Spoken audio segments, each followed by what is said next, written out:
बिस्मिल्लाहिर्रहमानिर्रहीम। अस्सलामुअलैकुम। आपने यूनिट नंबर 2 टेस्ट की सूरत में सॉल्व कर लिया होगा। आज हम इस टेस्ट 2 की डिस्कशन करेंगे।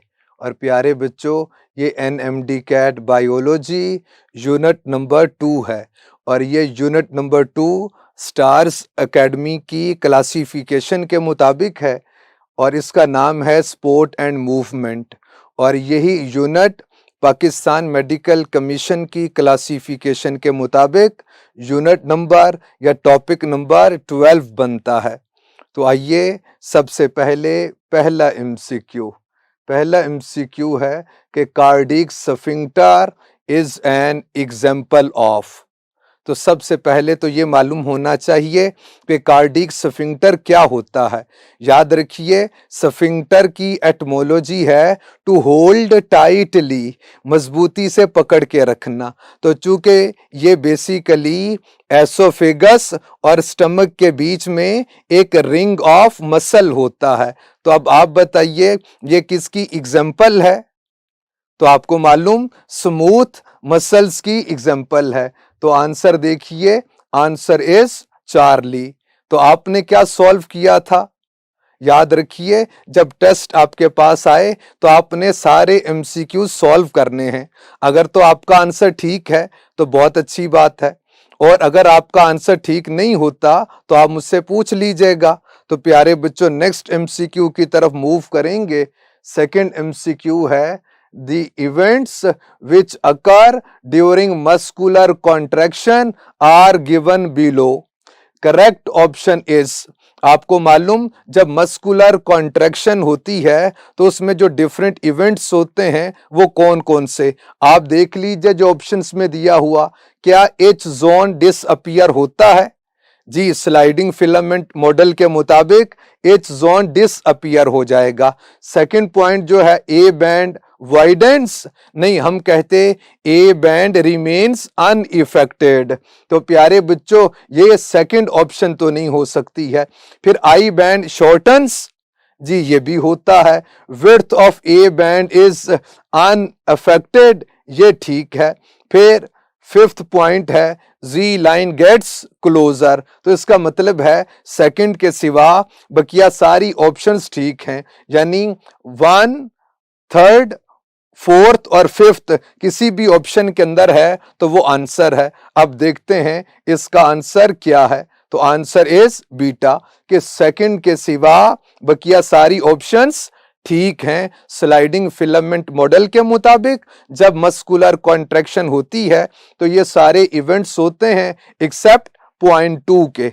अब नेक्स्ट थर्ड एमसीक्यू पे आ जाइए कि विच आइन is essential for muscle contraction. तो आपको मालूम है कि मस्कुलर कॉन्ट्रैक्शन के लिए लाजिम है कि एक्टिन की मायोसिन के साथ अटैचमेंट हो, और ये अटैचमेंट किसकी वजह से होता है? स्टिमुलेटर कौन होता है? तो वो मैग्नीशियम आयन है। तो यानी जब मैग्नीशियम आयन ट्रोपोनिन के साथ बाइंड करता है तो मूवमेंट होती है। तो एक्टिन पे जो रिसेप्टर साइट है वो मायोसिन क्रॉस ब्रिजेस के साथ अटैच हो जाएगी, फिर मस्कुलर कॉन्ट्रैक्शन हो जाएगी। यानी अगर तो कैल्शियम होगा तो ये एक्टिविटी होगी। तो answer is beta.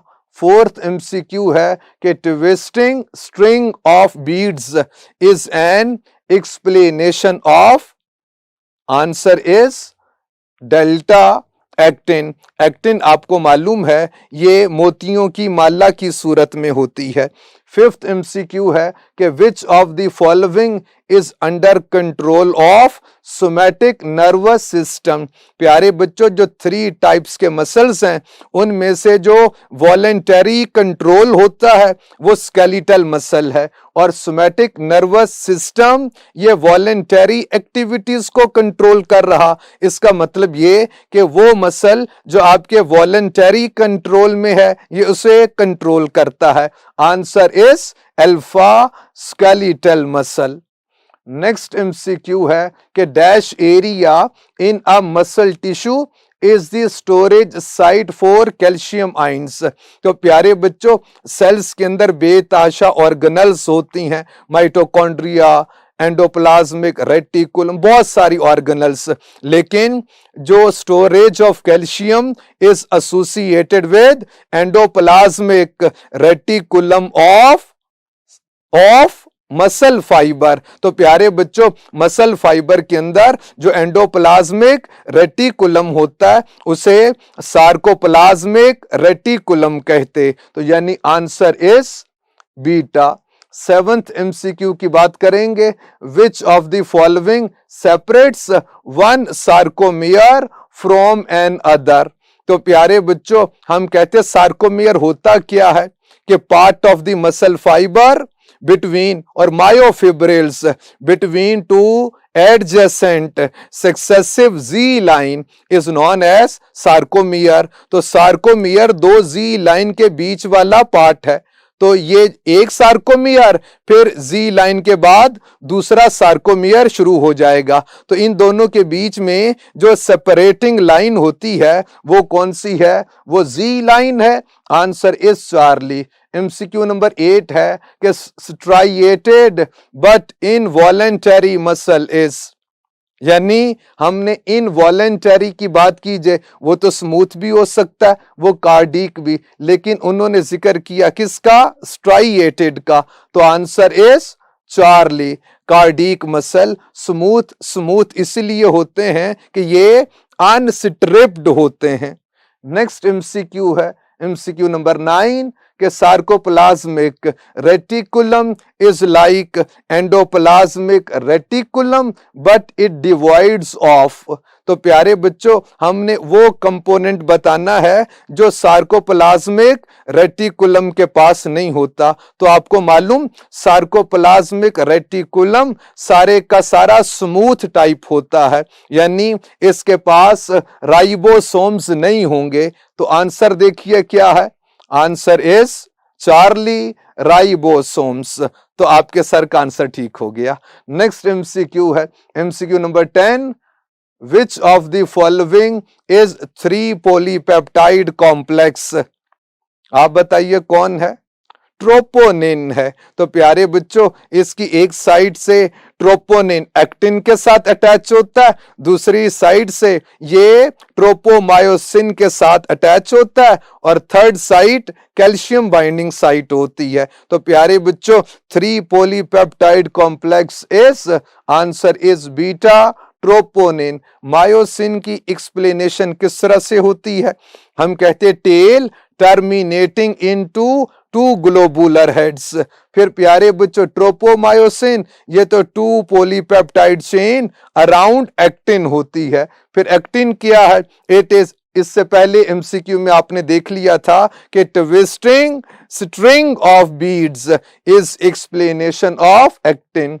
MCQ number 11, which of the following contains thick filament only, कि सिर्फ और सिर्फ थिक आए। तो प्यारे बच्चों, वो तो सिर्फ एच जोन है, वो एक ऐसी जगह है जहां पर सिर्फ और सिर्फ थिक फिलामेंट है। अगर आप ए बैंड की बात कीजिए, उसमें तो थिक भी आ जाते हैं और कुछ पार्ट थिन का भी उसके अंदर होता है, और आई बैंड उसमें तो सारे का सारा थिन पार्ट होता है। तो प्यारे बच्चों, आंसर इज चार्ली कि एच जोन में आपको सिर्फ और सिर्फ थिक पार्ट मिलता है, थिक फिलामेंट्स मिलते हैं। यानी विच of the following contains thick filament only, answer is Charlie. MCQ number 12, which of the following contain thin filaments.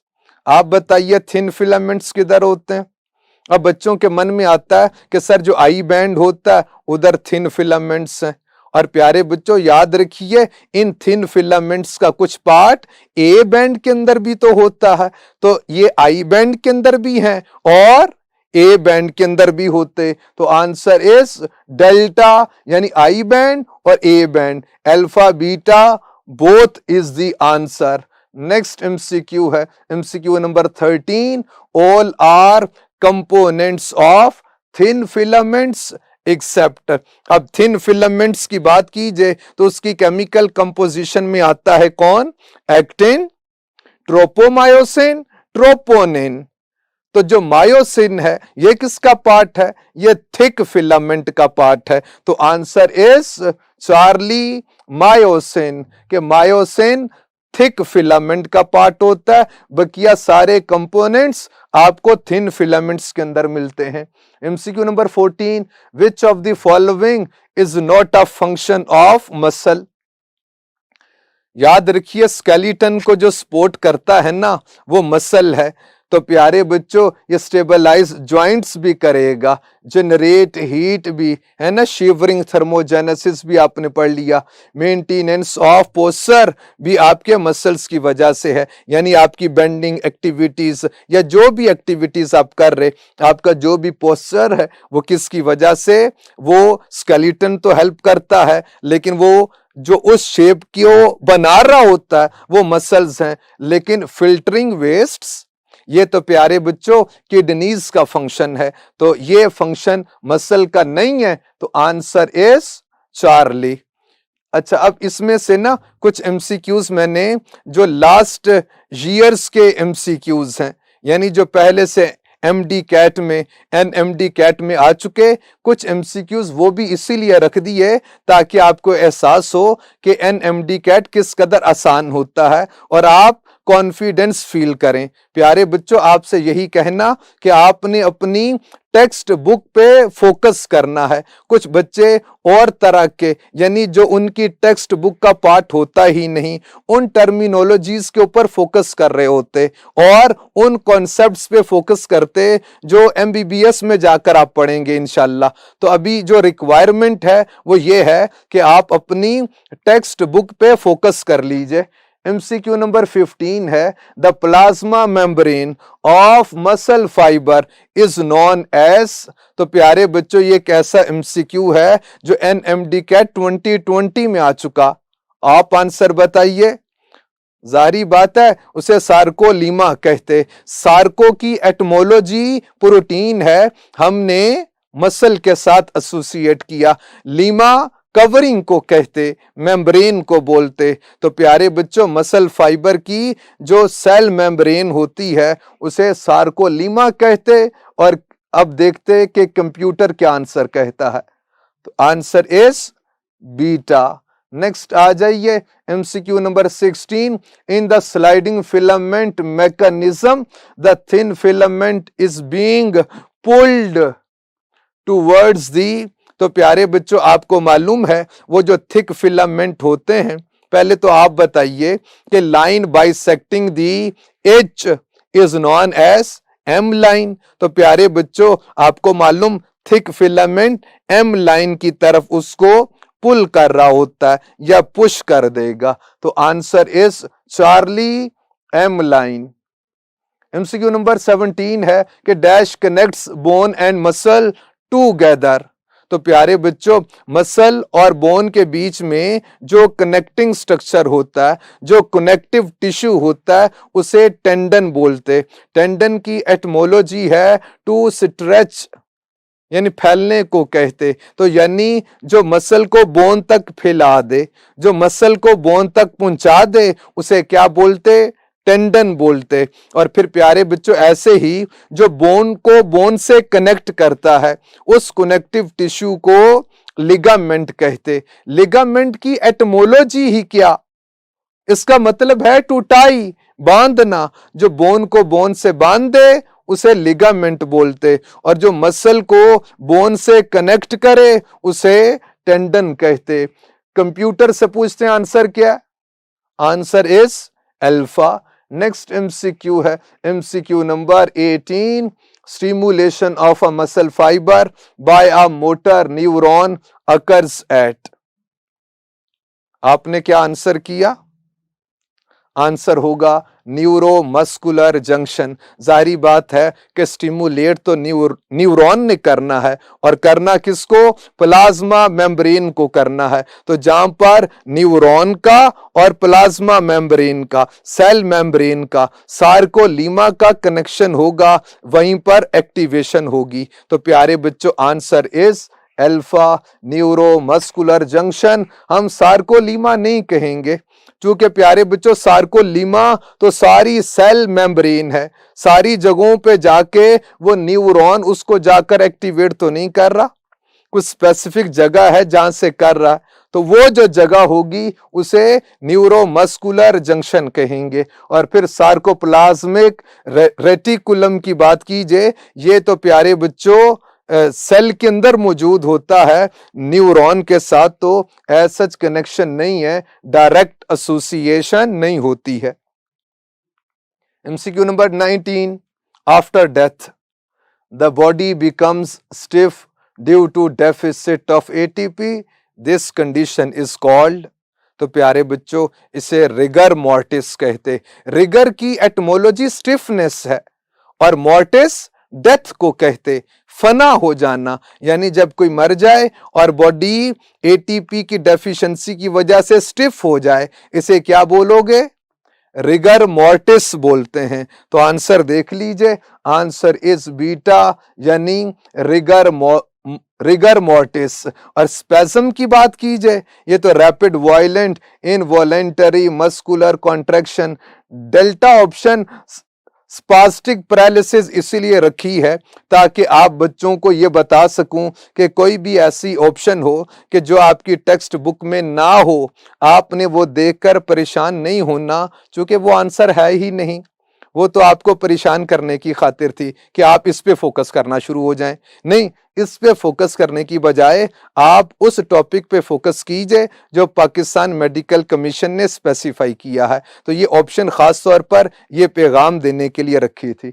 Next MCQ 20, origin of skeletal muscle is attached to.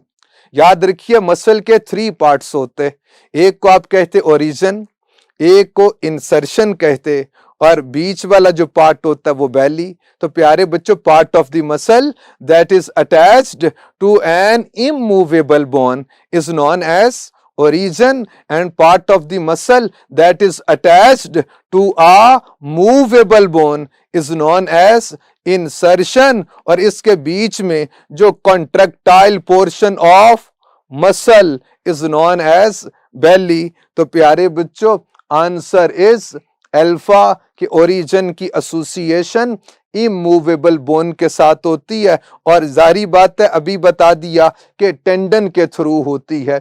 और ligament क्या करता है? ये ऐसा connective tissue है जो bone को bone से टाई करता है, जो बोन से बोन को कनेक्ट करता है, जो ज्वाइंट्स को मिलाता है, उसे लिगामेंट बोलते हैं। नेक्स्ट आ जाइए 21, with the routine exercise all of the following changes occur in skeletal muscle except।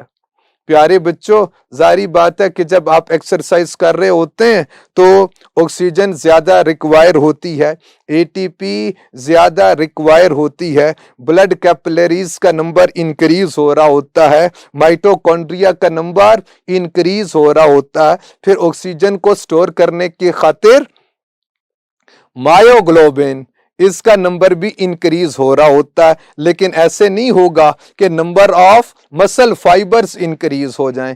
Answer is beta, increase in number of muscle fibre, number of cells increase नहीं हो पाते।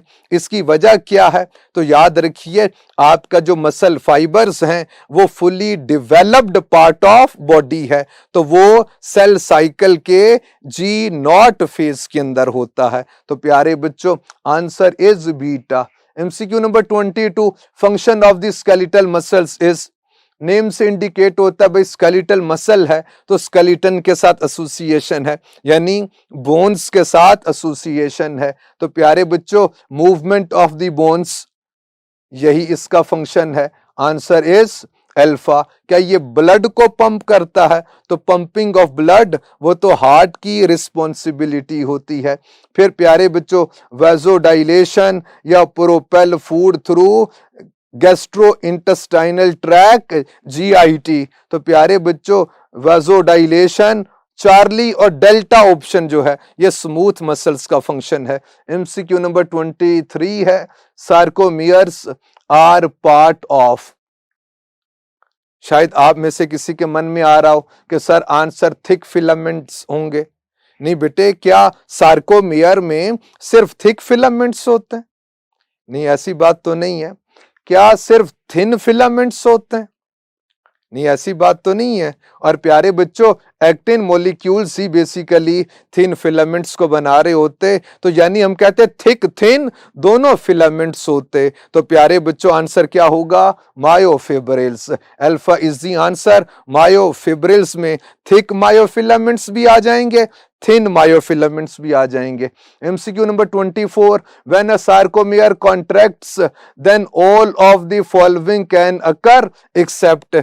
इसी टाइप का एक एमसीक्यू पहले भी पूछा, तो ये आपको डाइवर्सिटी बता रहा हूं बेटे कि कभी तो यूं सिंपल फॉर्म के अंदर भी एमसीक्यू पूछ लिया करते, कभी उस तरह से स्टेटमेंट को थोड़ा सा बढ़ाकर ऑप्शंस के अंदर मजीद ऑप्शंस रखकर एमसीक्यू पूछा करते। आपने परेशान नहीं होना, होता आसान सा ही है अगर आपने पढ़ लिया है तो when a sarcomere contracts then all of the following can occur except I band shortens. जी बिल्कुल होता है। स्लाइडिंग फिलामेंट मॉडल ने यही तो समझाया है, यही तो सिखाया है कि आई band shortens, A band shortens. नहीं बेटे, ये नहीं होता। A band remain same in length, उसकी कमी नहीं होती बेटे। फिर प्यारे बच्चों, चार्ली जी लाइन कम्स क्लोजर, यहां ये तो ठीक है। एच जोन डिसअपियर्स, ये भी ठीक है। तो जो काम नहीं होता है वो बीटा है कि ए बैंड शॉर्टन्स, नहीं, A band will remain same in length. Next आ जाइए 25, MCQ number 25, T tubule is the part of. आपको मालूम है कि सेल मेम्ब्रेन सार्कोलीमा की इनवेजिनेशन से क्या होता है? टी ट्यूब्यूल्स की फॉर्मेशन होती है, ट्रांसवर्स ट्यूब्यूल्स की फॉर्मेशन होती है। तो आंसर इज डेल्टा सार्कोलीमा, यानी सेल मेम्ब्रेन की इनवेजिनेशन है। एमसीक्यू नंबर 26 है, energy for muscle contraction comes from ATP. The supply of ATP is normally maintained by, तो आंसर इज, जारी बात है, मेनली तो अल्फा ग्लूकोज से आती है, यानी ग्लाइकोजन की ब्रेकडाउन होती है ग्लूकोज में, और फिर हम डायरेक्ट एसोसिएट कर रहे कि ग्लूकोज से आती है, यानी ग्लूकोज की एरोबिक रेस्पिरेशन होती है, फिर आपको एटीपी मिलेगी। और याद रखिए, मसल किस एनर्जी सोर्स को इस्तेमाल करेगा? हमेशा याद रखना, वो एटीपी की सूरत में इस्तेमाल करता है। इसकी वजह क्या है कि क्रॉस ब्रिजेस के ऊपर एक एंजाइम है एटीपीएस, तो उसने एटीपी को ही ब्रेक करके तो एनर्जी को हासिल करना होता है। और वैसे तो आपने पढ़ा है कि मसल फाइबर के अंदर एक और सोर्स ऑफ एनर्जी होता है, और वो कौन है? वो मसल क्रिएटिन होता है। नेक्स्ट आ जाइए MCQ number 27, sarcoplasmic reticulum is of dash type. क्या रफ टाइप होता है? Non membranes? नहीं, आपको मालूम सिंगल मेम्ब्रेनस होता है। क्या स्मूथ होता? जी बिल्कुल, चूंकि इसके ऊपर राइबोसोम्स नहीं होते हैं तो कोई बम्पी अपीयरेंस नहीं होती है, बिल्कुल स्मूथ होता है। तो प्यारे बच्चों, क्या ये रफ एंडोप्लाज्मिक रेटिकुलम जैसा? नहीं नहीं, आपकी किताब ने लिखा है कि ये स्मूथ एंडोप्लाज्मिक रेटिकुलम के जैसा होता है। तो answer is Charlie. MCQ number 28, I band contains. तो आपको मालूम है कि सिर्फ थिन फिलामेंट्स होते हैं किसमें? आई बैंड में। रिमेनिंग जो ऑप्शंस हैं, आप ऐसे ही किया करें बेटे कि जब आप कोई स्टेटमेंट पढ़ें तो सबसे पहले अपने दिल से, अपने मन से आंसर पूछा करें। आपने चूंकि इतना अच्छा पढ़ते हैं, जो आपका दिल आपको बता देगा आमतौर पर वही आंसर होता है, लेकिन आपने फिर भी ऑप्शंस को देखना होता है। आई बैंड कंटेन्स, तो मैंने बता दिया कि सिर्फ थिन फिलामेंट्स होते हैं, इनको एक्टिन फिलामेंट्स भी कहते। तो answer is alpha actin filaments only. और ए बैंड के अंदर आपने पढ़ा है कि एक्टिन फिलामेंट्स भी होते और मायोसिन फिलामेंट्स भी होते हैं। एमसीक्यू नंबर 29 का जिक्र करेंगे। इनवेजिनेटेड सार्कोलीमा, ये क्या है? T tubule and membranes of adjacent sarcoplasmic reticulum are collectively called as triad. आपको मालूम triad is a combination of three structures. एक तो प्यारे बच्चों टी ट्यूब्यूल यानी इनवेजिनेटेड सार्कोलीमा है, और फिर इसके साथ terminal portion of adjacent sarcoplasmic reticulum. तो कंप्यूटर से पूछिए आंसर क्या? Answer is charlie triad. MCQ number 30 की बात करेंगे। A motor unit is developed bye.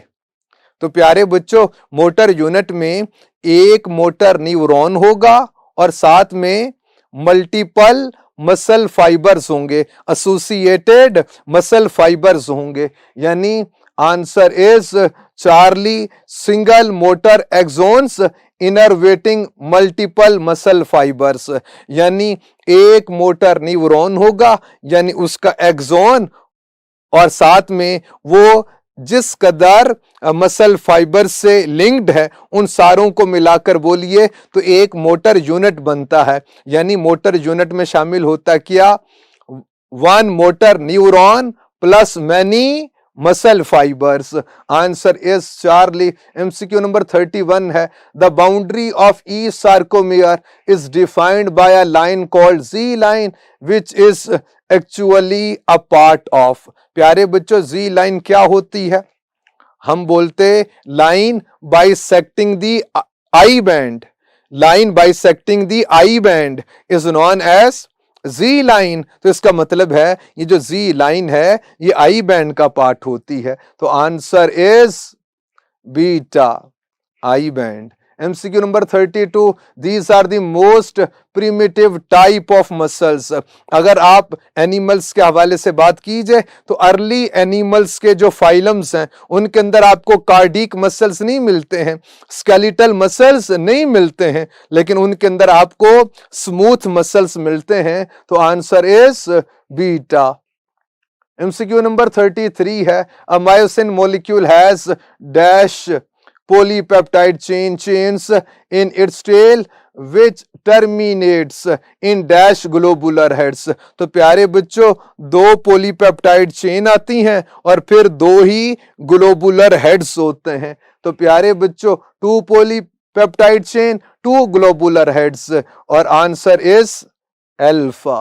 MCQ number 34 है कि peristalsis of oesophagus is because of. Oesophagus के अंदर जो मसल्स होते हैं वो कौन से होते हैं? वो स्मूथ मसल्स हैं। तो हम कह देंगे कि answer is alpha smooth muscle. MCQ number 35 है। Each muscle fibre is surrounded by a modified cell membrane. अब ये थोड़ी सी उसको बदल दिया स्टेटमेंट को कि मॉडिफाइड सेल है ना, कि मॉडिफाइड मेम्ब्रेन। अब भाई मॉडिफिकेशन जाहिर बात है कि हर सेल मेम्ब्रेन आपको मालूम लिपिड बाइलेयर होती है, प्रोटीन मॉलिक्यूल्स एम्बेडेड हैं। तो अब वो प्रोटीन मॉलिक्यूल्स रिक्वायर होंगे ना कि जो मसल के अंदर वो पर्टिकुलर फंक्शन परफॉर्म कर रहे होंगे।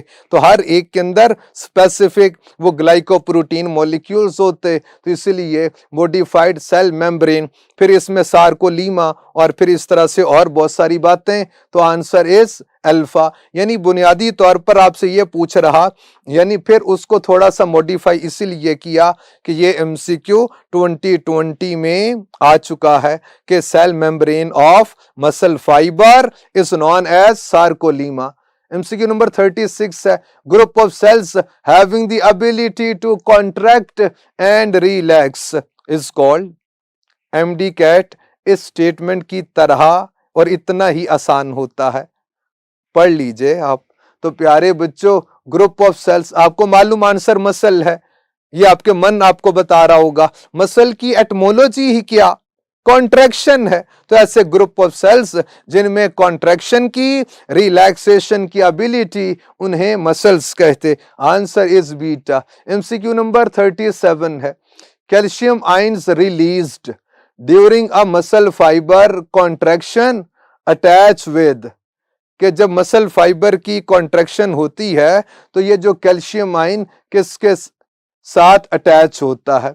तो calcium ions released during a muscle fibre contraction attach with, तो प्यारे बच्चों calcium binding protein is troponin, तो answer is delta. MCQ number 38 है कि shape of the smooth muscle is, आप बताइए। हम कहते स्पिंडल शेप्ड होती है, और स्पिंडल किसे कहते? कोई भी ऐसी शेप जो दोनों एंड से पॉइंटेड होती है, सेंटर में से थिक होती है, वो स्पिंडल होती है। जो कार्डिक मसल्स हैं उनको हम लोग कहते हैं वो ब्रांच्ड होते हैं। और फिर ऐसे ही स्केलेटल मसल्स की बात की जाए तो स्पिंडल शेप्ड भी होते, सिलेंड्रिकल भी होते हैं।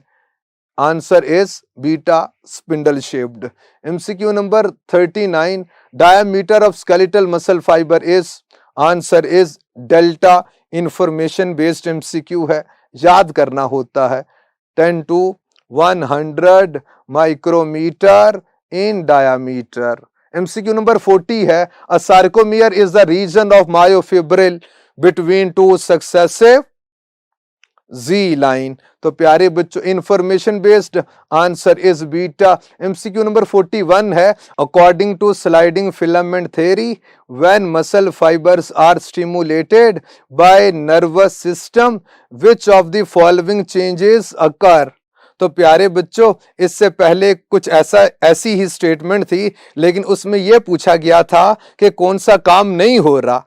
अब आपसे ये पूछ रहे कि कौन सा काम होगा, यानी 3 ऑप्शंस ऐसी हैं कि जो नहीं हो रही होंगी और एक ऑप्शन ऐसी होगी कि जो हो रही होगी। यानी फिर, और ये इतनी बड़ी स्टेटमेंट रखने का जो पर्पस है वो क्या कि हमने एनएमडी के 2020 के अंदर देखा है कि कुछ इतनी बड़ी स्टेटमेंट वाले एमसीक्यू जब आते हैं तो स्टूडेंट स्टेटमेंट देखकर ही परेशान हो रहा होता है। प्यारे बच्चों आप पढ़िए तो सही, और जब आप स्टेटमेंट पढ़ेंगे तो आपको एहसास होगा कि ये तो आसान सी बात ही पूछ रहे। तो फिर देख लीजिए कि according to sliding filament theory when muscle fibres are stimulated by nervous system which of the following changes occur, कौन सा चेंज है जो होगा। तो प्यारे बच्चों क्या आई बैंड की शॉर्टनिंग होती है? जी ये तो बिल्कुल होती है, तो इसका मतलब है फिर यही आंसर होगा। लेकिन बकिया ऑप्शंस को भी देख लेंगे। H zone becomes more visible, नहीं डिसअपीयर हो जाएगा। Z lines move further apart, नहीं Z line gets closer. A band shortens, A band will remain unaffected. तो answer is alpha. MCQ number 42 है, overlapping of thick filament occurs in, आपको मालूम है चूंकि मायोसिन क्रॉस ब्रिजेस वो myosin के साथ होते और मायोसिन मॉलिक्यूल्स ए बैंड में हैं, तो एक्टिन की मायोसिन के साथ अटैचमेंट भी ए बैंड के अंदर होगी। तो answer is alpha. MCQ number 43, example of multi nucleated muscle is, प्यारे बच्चों बकिया सारे मसल्स तो मोनोन्यूक्लिएटेड हैं, सिर्फ एक ही है जो मल्टी न्यूक्लिएटेड है, और वो कौन सा? वो स्केलेटल मसल है। आंसर इज बीटा यानी बाइसेप। बकिया अगर आप कार्डिक मसल की बात कीजिए तो ये तो मोनोन्यूक्लिएटेड होते हैं। पाइलोरिक स्फिंक्टर और कार्डिक स्फिंक्टर ये स्मूथ मसल्स की एग्जांपल हैं, और बाइसेप आपको मालूम ये स्केलेटल मसल की एग्जांपल है, और स्केलेटल मसल मल्टी न्यूक्लिएटेड होते हैं। तो ऐसे भी एमसीक्यू पूछ सकते कि बजाय वो उसी मसल की बात करे कि स्केलेटल मसल लिखा हो, उसने स्केलेटल मसल की वो एग्जांपल लिख दी जो आपकी किताब के अंदर मौजूद है। Next MCQ number 44, thick filament of muscle fibre is made up of. तो प्यारे बच्चों इससे पहले हमने एमसीक्यू से आपको थिन फिलामेंट की केमिकल कंपोजिशन याद करवा दी। अब हम किसी बहाने से थिक वाला एमसीक्यू भी इसीलिए लेकर आए कि इसकी केमिकल कंपोजिशन भी आपको याद हो जाए। तो आपको मालूम answer is myosin. Myo muscle को कहते, इन विद इन को कहते, चूंकि मसल के अंदर प्रोटीन है और ये थिक फिलामेंट को बनाते हैं। तो answer is delta. MCQ number 45, thousands of T tubules of each muscle cell are collectively known as, तो इन सारों के मिलने से जो बनता है उसे क्या कहते? टी सिस्टम, के ट्यूबुलर सिस्टम, ट्यूब्यूल्स का सिस्टम? Answer is Charlie.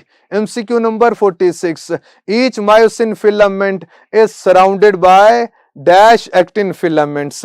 तो प्यारे बच्चों, अगर आपने वो बेंजीन का जो स्ट्रक्चर है वो तो देखा होगा, बिल्कुल इसी तरह से 6 कॉर्नर पे आपको मिलेंगे कौन?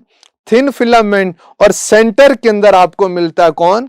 थिक फिलामेंट मिलता है। तो आंसर इज चार्ली यानी 6। MCQ number 47, unstriped muscles are, name से इंडिकेट होता, answer is alpha smooth muscles, कि इनके ऊपर कोई स्ट्रिप्स नहीं होती हैं, लाइट और डार्क बैंड्स नहीं होते हैं। और कार्डिक मसल्स की बात कीजिए, इरेगुलर स्ट्रिप्ड होता है। और स्केलेटल मसल्स की बात की जाए तो इसमें रेगुलर स्ट्रिप्स मिलती हैं, लाइट और डार्क बैंड्स रेगुलर फैशन के अंदर मिलते हैं। एमसीक्यू नंबर 48 है, मायोग्लोबिन इज प्रेजेंट इन, ऐसे नेम से इंडिकेट होता है कि मायो मसल को कहते, ग्लोबिन ग्लोबुलर को कहते। तो जो ग्लोबुलर प्रोटीन मसल के अंदर हो उसे क्या बोलोगे? मायोग्लोबिन ही कहेंगे। तो प्यारे बच्चों, ये ग्लोबुलर प्रोटीन साइटोप्लाज्म के अंदर होती है। और आपको मालूम, मसल फाइबर का जो साइटोप्लाज्म होता है उसे सार्कोप्लाज्म कहते। Answer is beta. MCQ number 49, when action potential travels along T tubules in skeletal muscles, it causes opening of calcium channels in, calcium channels किसके अंदर होंगे? जारी बात है उसी ऑर्गेनल के अंदर होते कि जो स्टोरेज ऑफ कैल्शियम कर रही। तो प्यारे बच्चों, कैल्शियम की स्टोरेज जिस ऑर्गेनल के अंदर होगी तो फिर कुछ चैनल्स, कुछ पैसेज, कुछ प्रोटीन्स होंगी कि उन प्रोटीन से जो कैल्शियम बाहर आता है। तो आप बताइए कि storage of calcium is associated with sarcoplasmic reticulum. तो answer is Charlie, sarcoplasmic reticulum. सारी बात है, स्टोरेज इसके साथ है तो चैनल्स भी इसके ऊपर होते हैं। नेक्स्ट आ जाइए MCQ number 50, neuron and muscle fibres are connected through, यानी न्यूरॉन और मसल के बीच में वो जो कनेक्शन है, वो जो जंक्शन है, उसे क्या बोलोगे? जाहिर बात है उसे न्यूरो मस्कुलर जंक्शन कहते।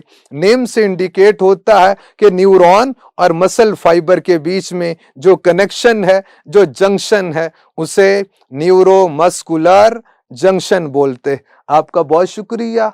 यानी आंसर देख लीजिए, answer is alpha neuro muscular junction. Thank you, आपका बहुत शुक्रिया। इसको पढ़ लीजिएगा। फिर भी अगर आपको किसी ऑप्शन में इज MR लिखा, इसमें भी कंफ्यूजन होती है तो आप पूछिएगा। अल्लाह पाक आपको खैर अता फरमाए और खैर तकसीम करने का शर्फ अता फरमाए। अल्लाह हाफिज।